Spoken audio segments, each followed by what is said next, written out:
This project is entitled Using GeoDesign to Promote Green Infrastructure for Stormwater Management in Green Bay, Wisconsin by David Hart, the Assistant Director for Extension, and Kayla Wansnyder, Graduate Project Assistant for the University of Wisconsin Sea Grant Institute.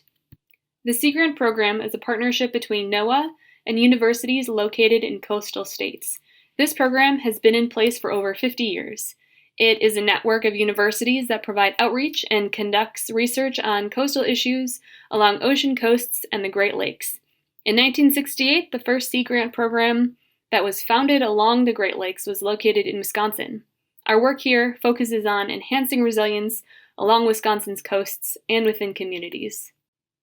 Throughout this presentation, I will be talking about the context within the city of Green Bay, Wisconsin, our project purpose and objectives, using GeoPlanner for planning across multiple scales, diving deeper into the study area of the Fisk neighborhood, and different challenges we have faced and the next steps that we will take.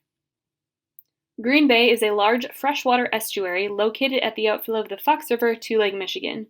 The municipality boundaries fall within 9 small watersheds. This is important to note because areas outside of the Green Bay boundary may be contributing to water quality and flooding issues within the boundary. For instance, the majority of Brown County is agricultural land. Fertilizer, manure, and pesticide runoff contribute to the majority of the water quality and pollution issues within the municipal boundaries. Now, narrowing in on Green Bay, it is a population of about 105,000 people. Of its nearly 30,000 acres, 35.4% of the area is impervious. Additionally, all the waterways are considered impaired by the Clean Water Act. The instigator for this project was the alarming flooding issues occurring in the city of Green Bay. With increasing precipitation trends, flooding is starting to become a major problem. Since the city is located at the outflow of the Fox River to Lake Michigan, flooding occurs in many different ways. Lake and river level rise lead to shoreline flooding. Groundwater table rise is causing basement seepage. Basement backups are also being caused by strong northeastern winds preventing the Fox River from draining into Lake Michigan, and ice jams and snowmelt are causing winter flooding.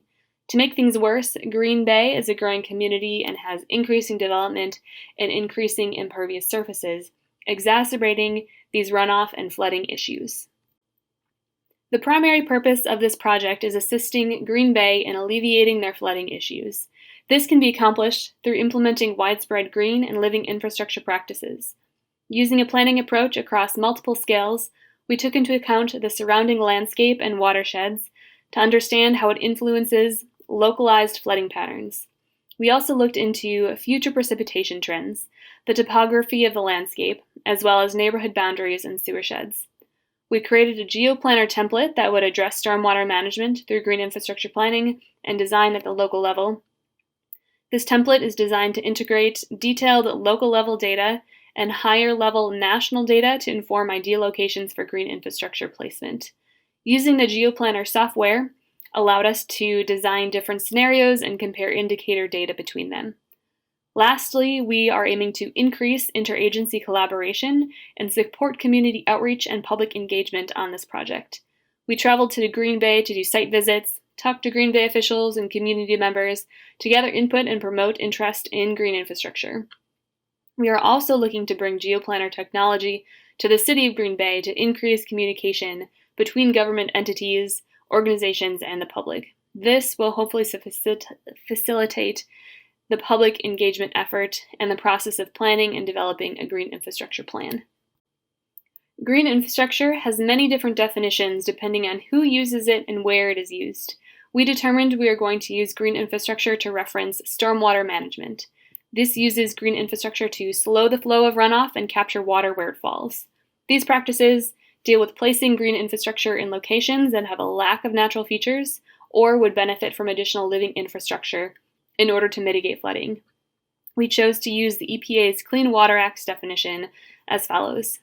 Green infrastructure is the range of measures that use plant or soil systems, permeable pavement or other permeable surfaces or substrates, stormwater harvest and reuse or landscaping to store, infiltrate, or evapotranspirate stormwater and reduce flows to sewer systems or to surface waters. We identified GeoPlanner for ArcGIS as the useful tool for our objectives because of the ability to customize projects, collaborate, and plan scenarios across multiple scales. In this program, there are many prefabricated templates already available for different purposes. However, none of them specifically matched our need. There is even a green infrastructure template that exists, but we determined it wasn't useful for our purposes because it functions at a different scale and uses a different definition of green infrastructure than what we are using. Instead, we developed a template for our needs based on designing green infrastructure for stormwater management. We integrated multiple levels of scale using broadscale layers from Esri's Living Atlas with local municipal datasets for fine-scale detail. The hope for the future is to use this platform to collaborate with city planners, public works department, and other municipal staff on a citywide green infrastructure plan. When planning across multiple scales, one of the challenges we faced was understanding how to integrate the broad scale layers with local scale layers within the GeoPlanner application. On a broad scale, it is easy to see patterns on a larger scope. The tricky part is zooming into areas that don't have such detail. We tested out different components of the green infrastructure template at different scales, such as the regional, municipal, neighborhood, and site levels, and experimented with how more detailed and local datasets can come together to inform the green infrastructure template. For example, you can see here that layers that look informative at the broad scale, when zoomed in, are too grainy to make any informative planning and design decisions. A key part of planning across multiple scales was obtaining all the local data we needed. We spent a significant amount of time and energy on this aspect. As part of the template, we layered neighborhood level and sewershed level data to understand their connectivity. You can see in the image the boundary for Green Bay is the red, neighborhood is in the purple, sewersheds are in the blue. We chose the Fisk neighborhood, circled in red, to serve as a location to populate with green infrastructure practices. When coupled with the boundaries of a sewershed, hopefully we'll be able to see direct results for flood reduction and potential water quality improvement. One reason why the Fisk neighborhood is an ideal study location is that most of the area is built over a slough, which was a low-lying marshy area. As the town was being built, the slough was drained to allow for construction to take place. Needless to say, this is an area that experiences frequent flooding. Implementing green infrastructure practices in the area west and north of the slough may have visible impacts on the water being discharged into the slough area via overland flow and through the stormwater basins. If this is true, it would reduce the amount of water runoff from storm events and possibly reduce flooding in this area. In this 1853 historic map, it's pretty interesting to see that most of the area west of the Fox River, where the Fisk neighborhood is located, is pretty obviously low-lying marsh. These next few maps are examples of layers added to the template to inform best practices for green infrastructure placement. These are some of the maps that municipal staff are most interested in when looking for flooding vulnerable areas. This map shows an even better picture of where the slough was and which areas are at greater risk for flooding. This next map portrays the amount of impervious surface within Green Bay based on local land cover data. The Fisk neighborhood has a mix of impervious and permeable parcels. We calculate it to be about 50% impervious based on an iTree report. These large swaths of impervious surface next to the river makes Green Bay very vulnerable to flooding. Another factor we looked at was the Social Vulnerability Index. It is a representation of the vulnerability of an area in regard to socioeconomic status, disability, race, housing, transportation, etc. The closer to the one and the darker the color, the more vulnerable the community in that area. The Fisk neighborhood falls into the top 50% of vulnerability in the city of Green Bay. While this project is mostly looking at green infrastructure implementation from a stormwater reduction perspective, it is also important to consider other impacts that green infrastructure can have on an area. Many studies have shown that greening communities has a positive socioeconomic effect. This template was built to understand the quantitative impacts green infrastructure can have on a community and develop goals to reach based on future precipitation trends. With the information on how much water green infrastructure practices can infiltrate and reduce runoff, we can consolidate the numbers to create a planning template that can be useful for local governments. This template would allow for planning scenarios to estimate the cumulative impact green infrastructure may have on flooding events. Projections of cumulative runoff reduction sum up and feed into a dashboard which displays cumulative impact. The goal is to collaborate with the City of Green Bay and using this template to create a green infrastructure plan based on future climate and precipitation scenarios. We are starting to apply this software internally and are testing out the template's capability by creating scenarios and assessing them for trustworthiness. By creating specific scenarios with different green infrastructure practices, we are able to show the potential impact of yearly water runoff reduction and cost and compare them with other scenarios. These two scenarios demonstrate two different strategies, street trees and green roofs. While both of these strategies can be useful in reducing the runoff, the contrast between the impact and cost is stark. There are many ways to come up with a water capture goal. However, we calculated it from a surface area, yearly precipitation, and percent impervious surface cover. This yields gallons of water that will become runoff each year. The surface area of the Fisk neighborhood is about 7.7 million feet squared. Of that, about 50% of the land is impervious and has an annual rainfall of 29.52 inches per year. With the cubic foot to gallons conversion factor, this calculates to about 70.8 million gallons of annual runoff. This number could be the goal, which would be to reduce impervious surface runoff by 100%, or whatever the community deems as feasible. Another way to determine a goal is to look to future precipitation trends and incorporate percent increase in rainfall into the equation. Green infrastructure practices incrementally build upon each other to make a cumulative impact in reducing runoff, but a goal has to be set before you can know how many projects are needed. It is important to involve the community in deciding how much water should be infiltrated to minimize runoff and what is deemed feasible. We haven't yet been able to engage with the public to do this, but it is a future step we will be taking. Many of the water capture estimates that we used are based on different green infrastructure plans, such as from the Milwaukee Metropolitan Sewerage District and the City of Philadelphia. Other numbers came from averages of different green infrastructure designs. This was a similar process we used to find cost. These numbers were entered as key performance indicators into the GeoPlanner template and feed directly into the dashboard, which did a summation based on the number of practices that were in place.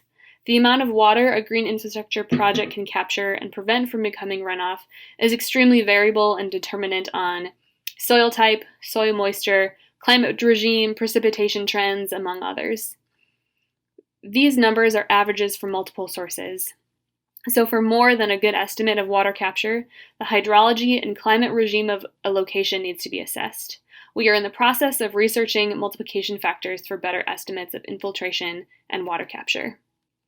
As part of the applied research and outreach portion of this project, we traveled to the Fisk neighborhood to make in-person observations of any existing green infrastructure practices, street trees, right-of-way widths, and any potential locations to do a pilot project for green infrastructure installations. We measured the widths of the right-of-ways and mapped them out here on the map. What we noticed was that there were very few existing green infrastructure practices. Tree species were not very diverse. However, there was a decent amount of tree canopy cover, albeit with room to improve, and there were a few public locations with potential for a public green infrastructure installment. These suitable locations are most notably a location north of the Reich Aquatic Center, as noted on the map, and the parking lot by the community policing station. So we created a scenario for each of the locations with the GeoPlanner template. So where do we go from here? These are some of the immediate next steps we will be taking with this project. A high-resolution LiDAR flyover was just taken last spring. This will provide more detailed data on impervious surfaces, topography, and tree cover, which will help with more informed green infrastructure plans. We will develop stormwater capture goals with municipal staff engagement based on some scenario planning with the green infrastructure template.